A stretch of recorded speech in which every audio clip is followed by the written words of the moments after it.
is that we could be rich. We're about 35% behind the Americans now in terms of our level of wealth. And the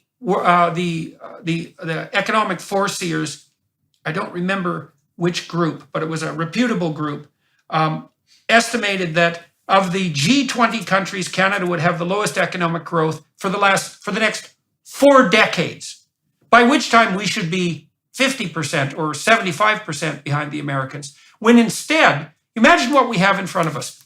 Saskatchewan, I think, has more uranium than the rest of the world combined, if I remember that correctly.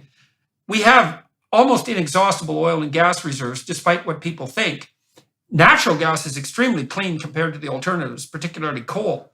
We could ramp up our production of fossil fuels in the clean and sustainable and moral manner that ethical Canadian businesses could offer.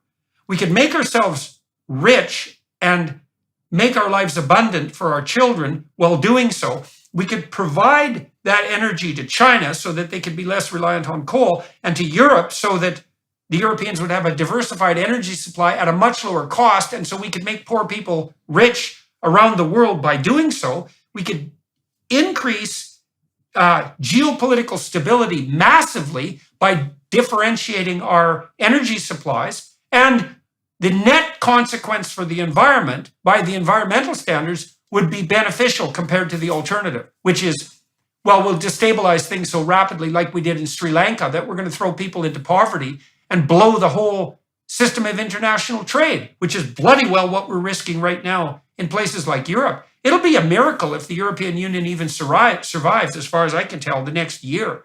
Because when the energy crunch hits this winter, which it's very likely to do, there's going to be absolute hell to pay. I mean, 70,000 people were demonstrating yesterday in Czechoslovakia.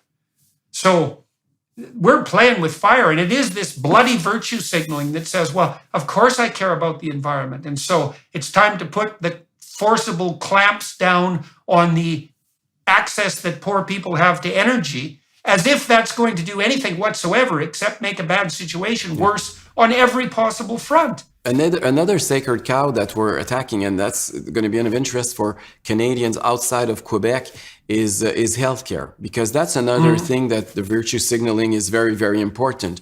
We want everybody to have universal access, free, and the best in the world, and blah blah. We know the rest of how they see it, but the reality is that our system is inefficient. And in Quebec, one of the reasons why we had to lock down our population more than anywhere else in the continent is because our healthcare system is probably the most inefficient, and we need to fix that. And obviously, it's not some small reform within a public monopoly that is going to achieve that. Monopolies are not good. It's not efficient.